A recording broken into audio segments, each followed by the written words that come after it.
Tak ada yang mengetahui rumah Reo di Kelurahan Karanganyar, Kecamatan Mamajang, Makassar, yang merupakan rumah seorang mantan atlet dayung yang pernah mengharumkan nama Sulsel. Ia adalah Yulianti. Rumahnya masih berbentuk rumah panggung dengan kondisi miring. Dindingnya pun sudah rapuh, bahkan ada yang sudah hilang.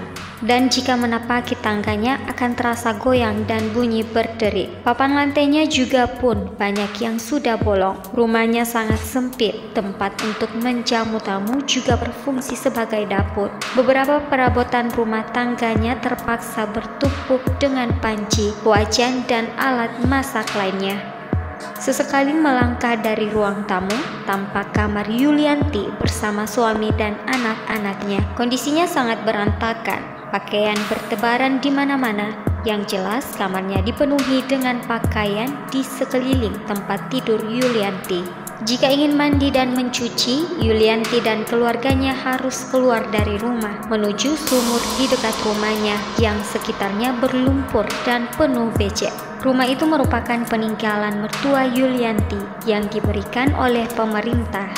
Yulianti tinggal bersama suaminya yang bernama Arfan, kedua anaknya Yusuf dan Fatimah yang masih kecil, juga mertuanya Denglewa yang sudah lanjut usia. Banyak yang tidak menyangka kehidupan mantan atlet dayung ini begitu miris, padahal dia bersama rekannya sudah mengharumkan nama Sulawesi Selatan dalam kejuaraan lomba dayung. Ada sederet penghargaan yang sudah diraih Yulianti, seperti piagam penghargaan dari pengurus pusat Badan Pembina Olahraga Pelajar seluruh Indonesia atas partisipasinya pada Pekan Olahraga Pelajar Nasional 7 2003 di Makassar.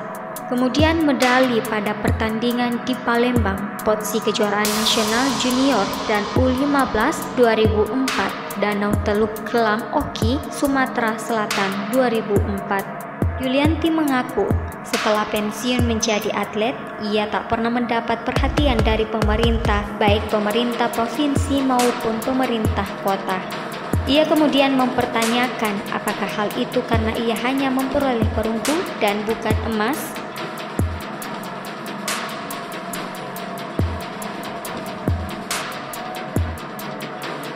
Ataukah memang masih banyak mantan atlet di luar sana yang terabaikan layaknya yang terjadi pada Yanti?